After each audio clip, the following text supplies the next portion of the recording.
Hello, ladies. Just as a reminder, I am working for the Army, right, all month, which is why I have this glorious looking tan tee on. I don't normally wear, this type of shirt.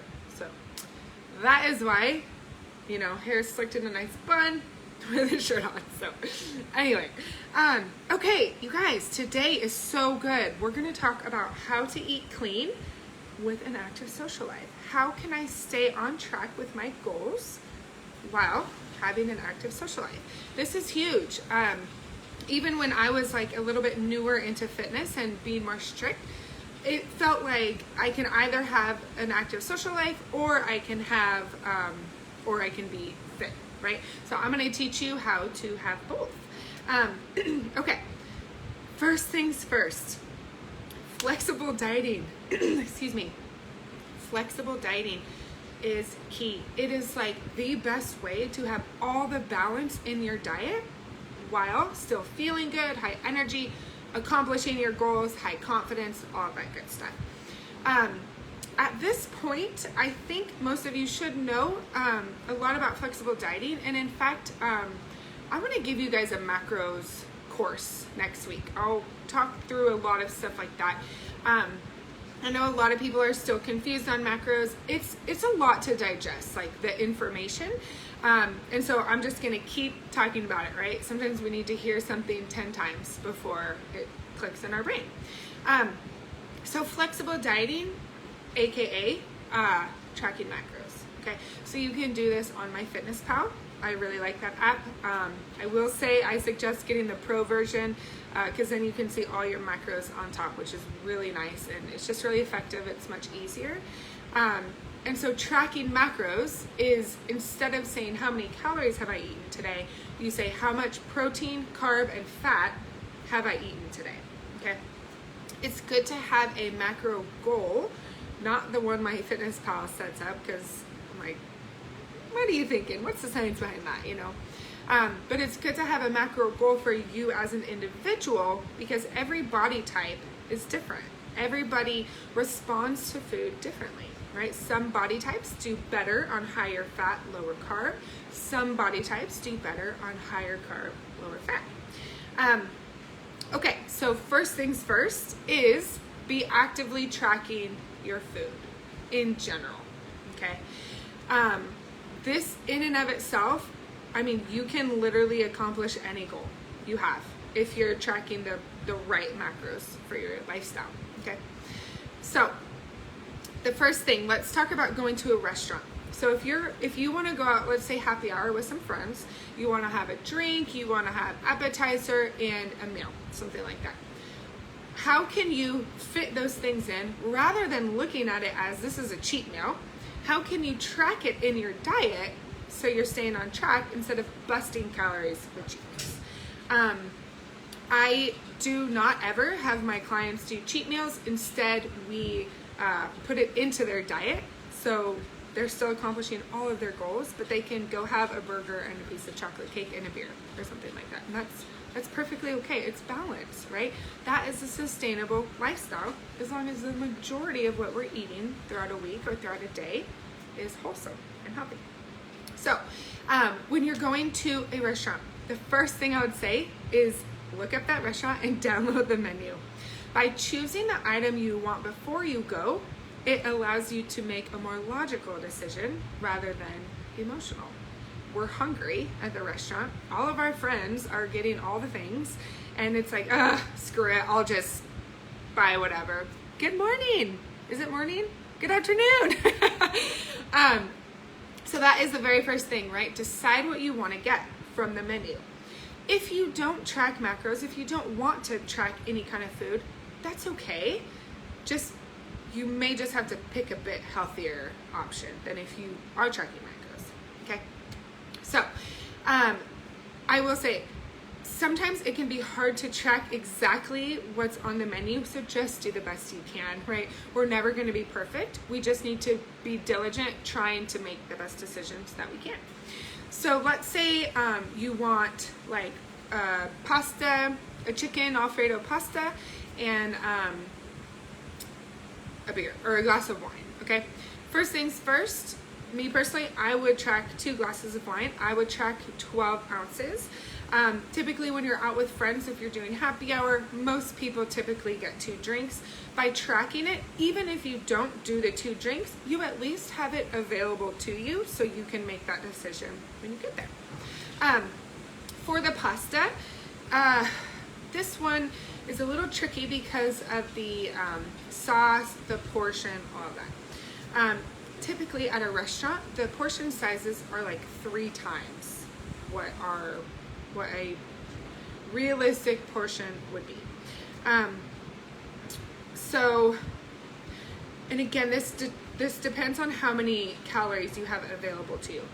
If you wanted to do an Alfredo pasta, I would always track more than what you think you're eating. So I would maybe even track 1 cup of Alfredo, and then maybe do probably 4 ounces of pasta, and then whatever else is in it, chicken, shrimp, okay? With the shrimp and with the meat, once I'm at the restaurant, I would specifically ask them, can you please grill my meat or cook my meat without added oil or butter? I've never had a problem with that. Everyone's like, no problem, sure, okay? But that will eliminate a lot of the fat that you're having to track. I think with the pasta, once you put in the 1 cup of Alfredo, you'll probably change your mind on what you want to eat, because it's a lot of calories and a lot of fat. That in and of itself, depending on your daily fat goal, might actually push you over. So choose what you want. You can even play with it a little bit, like, okay, if I ate this, what does it look like in my fitness pal, right? But never be afraid to ask the restaurant to change the order. Like, I mean, every time I go, I ask them, whatever I'm ordering, please don't cook with oil or butter. And it's great. It gives me more calories for the day as well. Okay, so pre-planning, that's the first goal. So what do you do after you put that menu item into your MyFitnessPal? Then you calculate the rest of the day for that. So will you have to eat a little bit less throughout the day? You betcha. You'll probably have to eat higher protein, higher lean protein, because there's going to be so much carb and fat in most of the menu items, okay? And that's okay. It's totally worth it. You know, just have some egg whites, have some chicken and veggies, have chicken and like a salad, right, with cottage cheese. I already said a protein shake, I think. Shrimp, whitefish, all that is really great. So just really keep like the morning, afternoon super tight, super clean, excuse me, and then you'll have those excess calories at night, okay? So there's that. Let me know if you guys have questions on that, okay? And also, if you're going out and about and you pull up the menu and you try to put it in, send it to me. You can send me a screenshot. Here's the menu item. Here's what I put in. Does this look right? And I can help walk you through the steps. Like, awesome, that's great. Or what about this? What about this? Because a lot of times it's like, oh, I actually didn't think about, I ordered a side of veggies and it's covered in oil. Like, it's insane. It's supposed to be vegetables, right? So feel free to send me those screenshots, okay? All right, let's talk about traveling. When you travel, you should really try to bring as much food as you can. If there's no refrigerator, and in general, bring a lot of protein powder. You, like, even when I just left to evacuate, I literally dumped my protein, like my whole tub of protein, into a Ziploc bag, and I threw this scoop in the Ziploc bag, and then I just brought a couple of shakers with me. You can even bring one and then like wash it, say at airport, wash it in the airport bathroom. I will say really quick, when you go through security, oftentimes if they see protein powder, you'll get searched. I've done that so many times, but it won't be taken, obviously. Okay. Always bring protein powder because it's so easy to find fat and carb in our culture, but oftentimes protein is lacking. So always bring the protein powder. Another great thing to bring when traveling is even like a small jar of peanut butter or almond butter, and then like a roll of rice cakes. Excellent, right? Just be careful with how much peanut butter you're slapping on there. That's the only thing I'll say.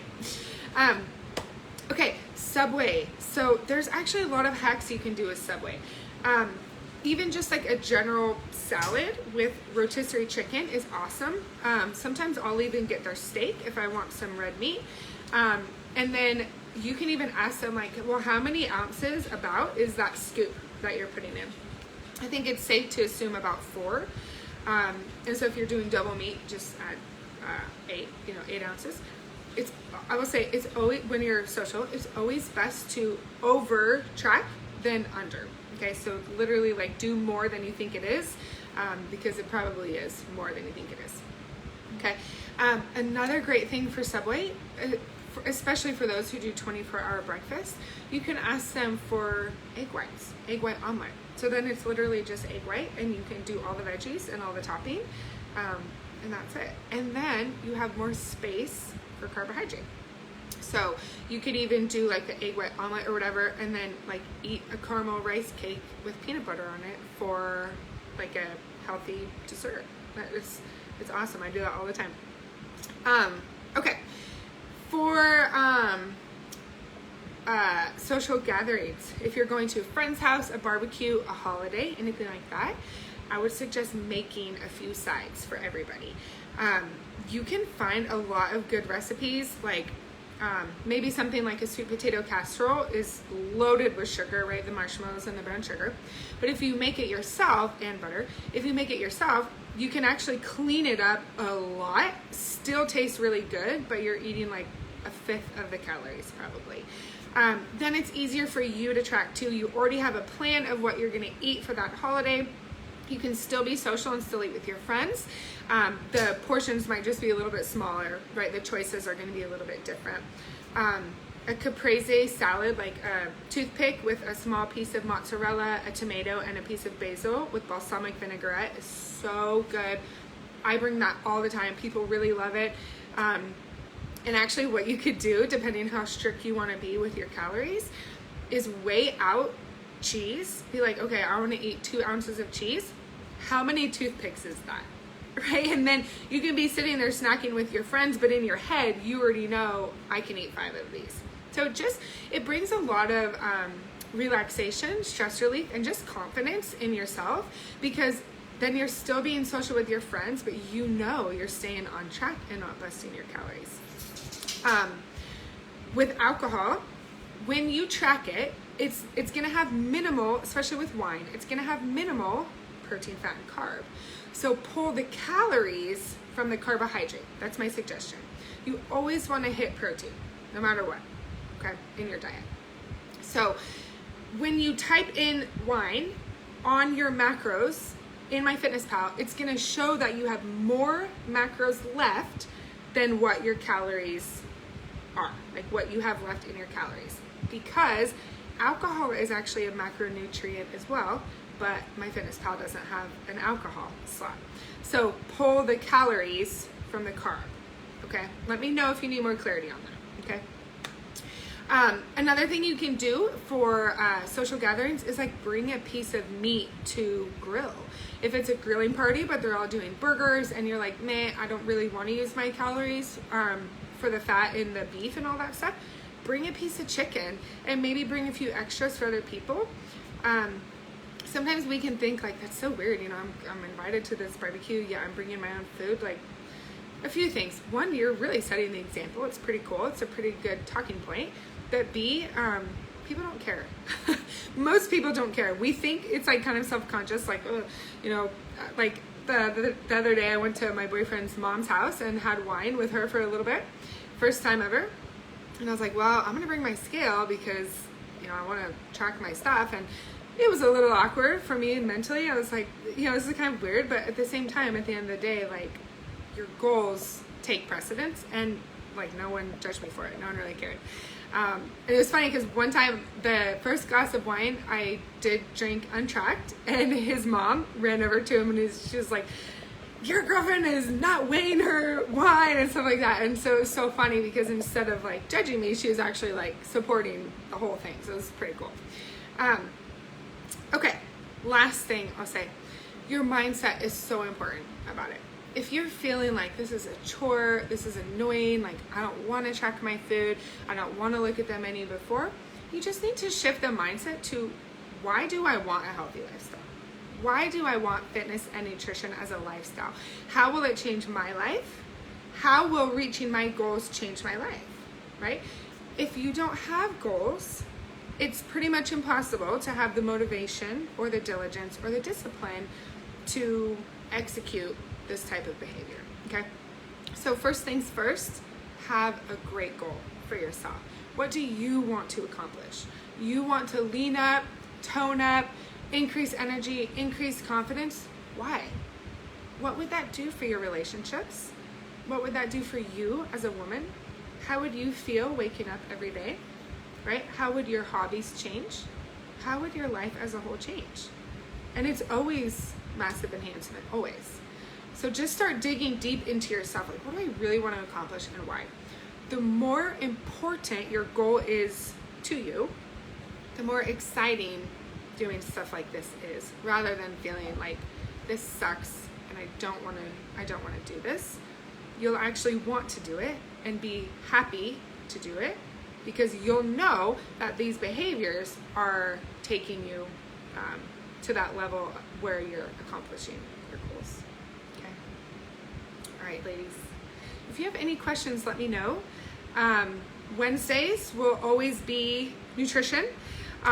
So any questions you have, even not even pertaining to this, any questions you have, feel free to DM me or drop them anywhere in the group, and I'll certainly create all the trainings for you guys, okay? We gotta keep enhancing our lives. We gotta keep growing. We gotta keep learning. Learning really should be lifelong, absolutely lifelong. Do the best you can not to throw the day away, right? Let's say even you screwed up. It's okay. I mean, it's not a, don't worry about it, and a pass, let's say it that way. It's not a pass. But when we do mess up, which we do because we're human, it's okay, right? Self-compassion, self-grace, self-forgiveness, but then start over that second rather than I'll just wait till tomorrow because I screwed the day.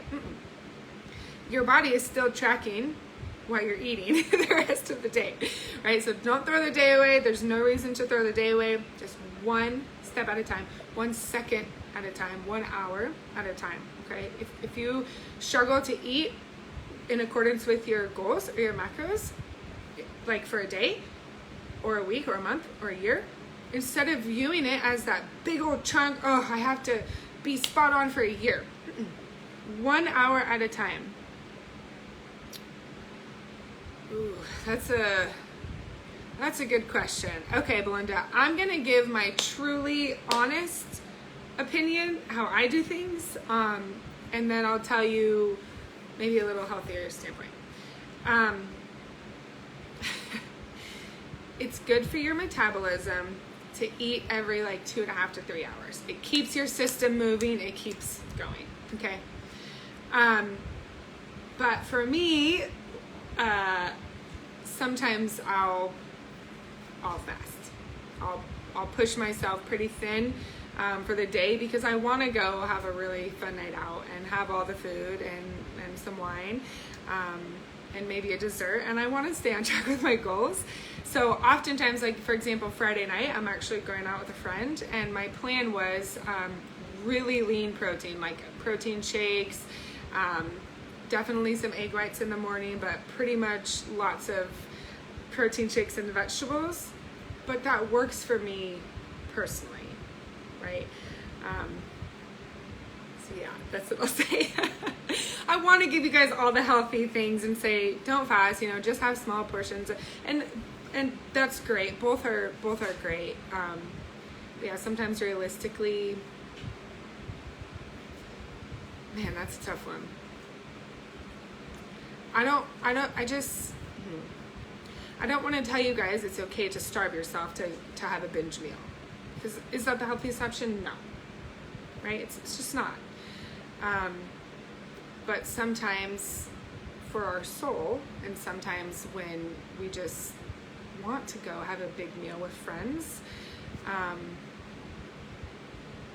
that might be one of the only options. I wouldn't say fast, but I would say real minimal calories. So I hope that makes sense. Let me know if you have more questions on that. Yes, you bet. That one's funny. Yeah, I'll stop there. It also depends too, like how strict your calories are, right? Mine are way stricter because I'm training for a competition. So busting for me is rare, and in reality, I should never be busting, but I'm also human, right? But as long as we put our health first, then that's great and that's vital. But I also fully understand the desire and just internal need to go be social with friends and just enjoy a meal and enjoy that time. So I think sometimes, we might need to put that social desire and connection first, personally. Yeah. All right, ladies, have a beautiful day. Again, let me know anything you want to hear. And yeah, I value you all very much. I hope everyone is still safe from the fires. It looks like things are getting better, thank God. So anyway, I love you guys. Have a great day.